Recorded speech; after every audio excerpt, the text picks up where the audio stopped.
वक्त बहुत कम है और काम बहुत ज़्यादा। एक महीना हमें मिला है बरसाती मौसम का, जो कि आइडियल है पौधों को रीपोर्ट करने के लिए, कलमे लगाने के लिए, बीज लगाने के लिए और पौधों को डिवाइड करने के लिए। इवन के नर्सरी से पौधे लाकर आप ज़मीन में या गमलों में अभी शिफ्ट भी कर सकते हैं। आपके पौधे पर कोई स्ट्रेस नहीं आएगा। 99% स्ट्रेस उसका ख़त्म हो गया है एक महीने के लिए, जो कि अभी का चल रहा है। इस बार तो जून के एंड में ही बरसाती मौसम शुरू हो गया था और आज है 7 जुलाई 2026। अस्सलाम वालेकुम मेरे दोस्तों, सज्जनों और बेलियों। मैं हूं इजहार अहमद और वेलकम करता हूं आपको किचन गार्डनिंग चैनल पर। आज मैं डिवाइड करने वाला हूं, सेपरेट करने वाला हूं इलायची के पौधे को। कभी आपने इलायची का पौधा देखा जो कि ओरिजिनल हो, असली हो?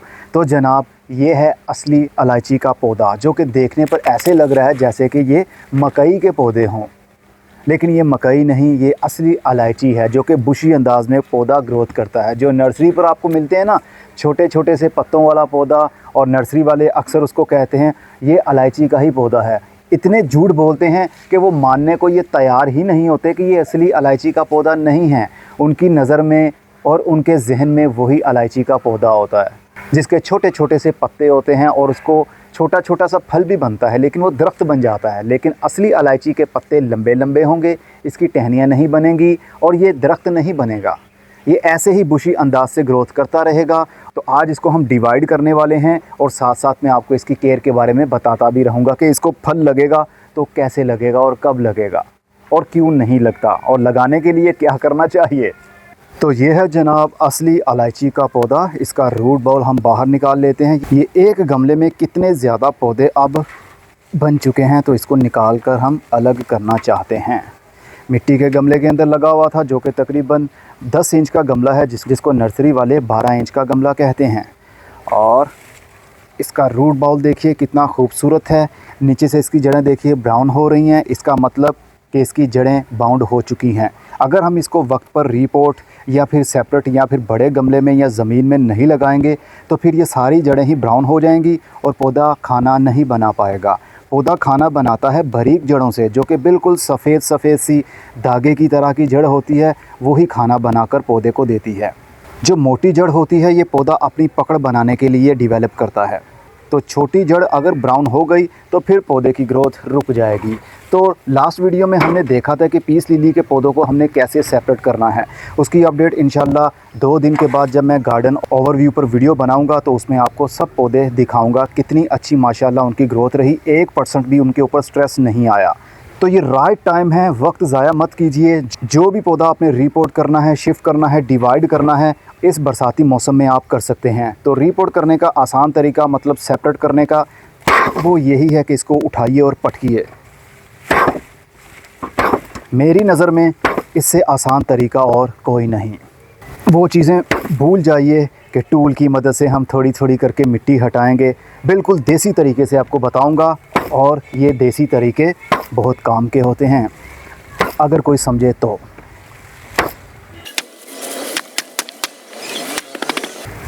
इसकी जड़ों से भी इलायची की खुशबू आ रही है, और इसके पत्तों को ड्राई करके मैंने अरोमा थेरेपी के तौर पर भी उसको इस्तेमाल किया। मतलब वो अगरबत्ती बनाते हैं ना, बिल्कुल वैसे ही इसका सूखा हुआ पाउडर इस्तेमाल किया। जब उसकी धुनी लगाई तो कमरे में एकदम से खुशबू फैल गई इलायची की।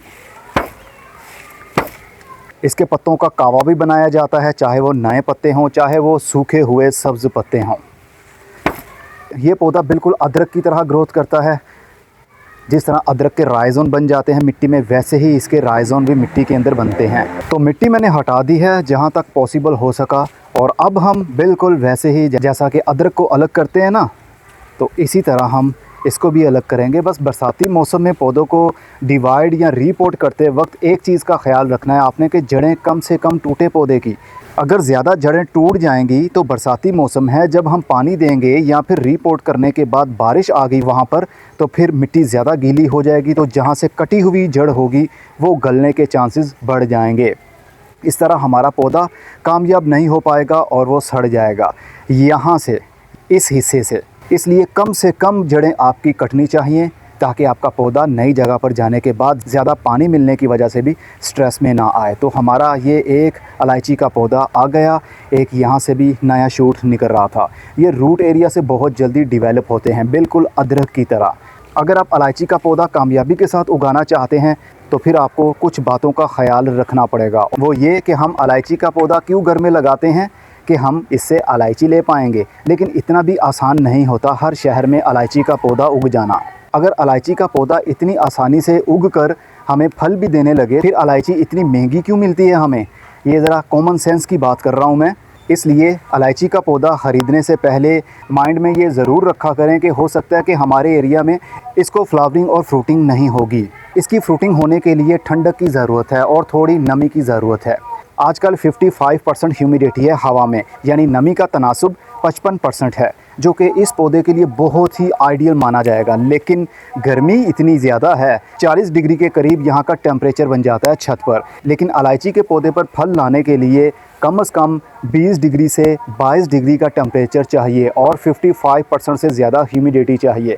लेकिन वो हमारे यहाँ पंजाब में तो होती नहीं है, और इसको स्टेबल टेम्परेचर और नमी चाहिए। ऐसा नहीं है कि रात के टाइम टेम्परेचर ठंडा हो गया, दिन के टाइम गर्म हो गया, ऐसा नहीं है। स्टेबल टेम्परेचर कम से कम 3 महीने का चाहिए, फिर इसको फ्लावरिंग भी होगी और फ्रूटिंग भी होगी। लेकिन वो भी कम से कम 2 से 2.5 साल पुराना पौधा जो आपका बड़ी क्यारी के अंदर या ज़मीन के अंदर दरख्तों की छाँव के नीचे लगा होगा, ट्रॉपिकल एरिया में लगा होगा, वहीं पर इलायची लगेगी।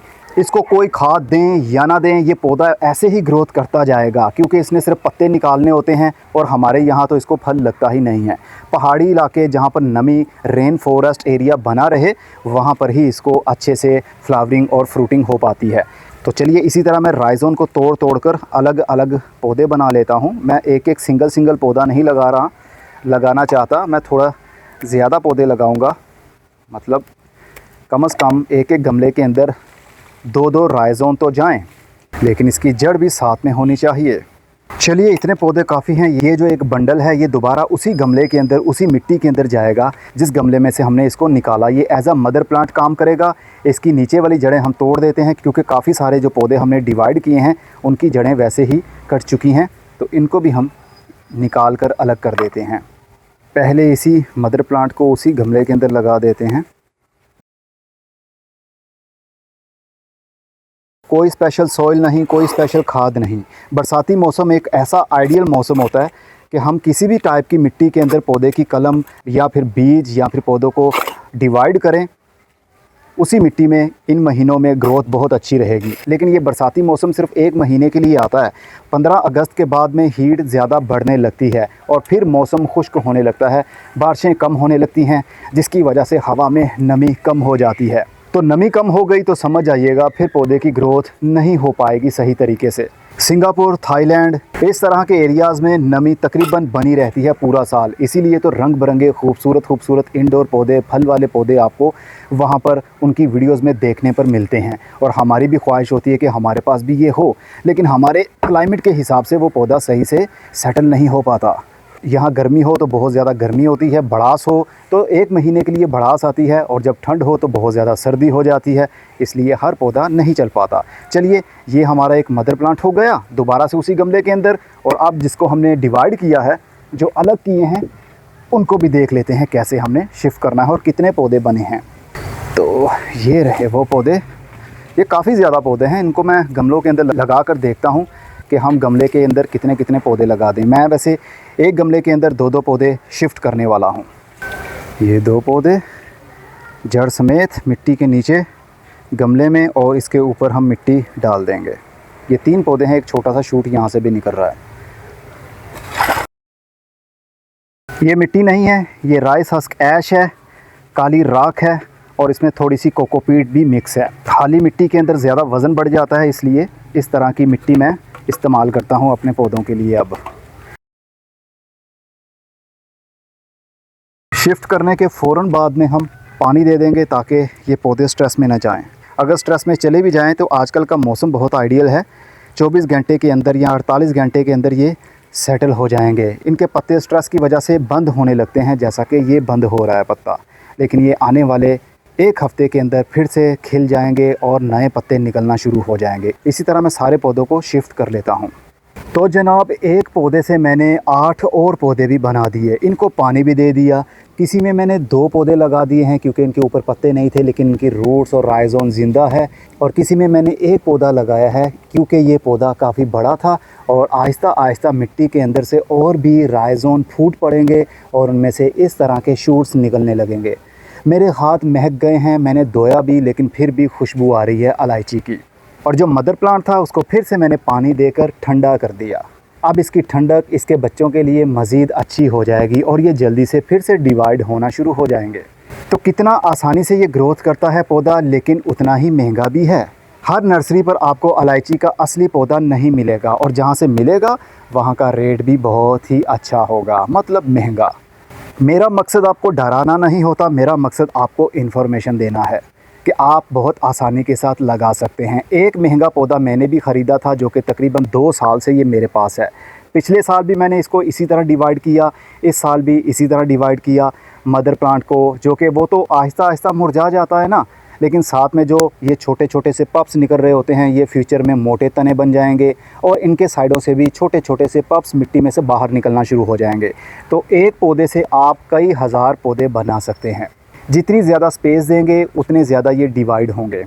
तो महंगा पौधा हुआ तो क्या हुआ, लेकिन ये डिवाइड तो आसानी से हो जाते हैं ना, चल भी जाते हैं, लेकिन इसको जल्दी फल नहीं लगता जब तक कि ये बड़ी क्यारी के अंदर या ज़मीन के अंदर किसी बड़े से पौधे के तने के पास में ना लगा हो। वहाँ पर नमी बनी रहती है, वहाँ पर सीधी सीधी धूप नहीं आती क्योंकि धूप की वजह से इनके पत्ते जल जाते हैं। इसको नमी और ठंडक और कम रोशनी, ये तीनों चीज़ें चाहिए जो मैंने पहले आपको बता दी। तो वक्त ज़ाया मत कीजिए, जोन से अभी आपके पास पौधा है, इंडोर है, आउटडोर है, उसकी कलमें लगानी है, उनको डिवाइड करना है, सेपरेट करना है, सवाए कैक्टस और सैक्यूलेंट के। इस मौसम में हर पौधे को आप मल्टीप्लाई कर सकते हैं। हाँ, जो टिम्बर वुड है ना उसके चांसेस कम होते हैं, जैसे गुलाब का, मोतिये का, बोगनविलिया की बेल, इस तरह की मोटी कलमें जो लकड़ी बन जाती हैं उनके चांसेस आजकल के मौसम में, भड़ास वाले मौसम में बहुत कम होते हैं। अगर आप 10 कलमें लगाएंगे तो हो सकता है कि उनमें से 2 ही कामयाब हो पाएँ, क्योंकि हर पौधे का अपना एक मौसम है। सख्त लकड़ी वाले पौधों की कलमें लगाने का टाइम आएगा दिसंबर और जनवरी के मिड तक, 1.5 महीना आपको मिलेगा, उसमें आप बहुत ज़्यादा कलमें लगाना चाहें तो लगा सकते हैं। अब मैं चलता हूँ, बहुत ज़्यादा गर्मी है, मेरा खुद बुरा हाल हो गया पौधों को डिवाइड करते करते। अगली वीडियो 2 दिन के बाद आएगी और वो वीडियो होगी अपने गार्डन ओवरव्यू के ऊपर कि मेरे गार्डन में अभी क्या चल रहा है, क्या मैंने प्रोपोगेट किया और उसका क्या रिज़ल्ट मिला। और बहुत सारे पौधे तो यहाँ से चले गए, कहाँ गए मतलब जिन्होंने ख़रीदे होंगे उनके घरों में शिफ्ट हो चुके होंगे अब तक। तो फिर मिलेंगे, खुदा हाफिज़।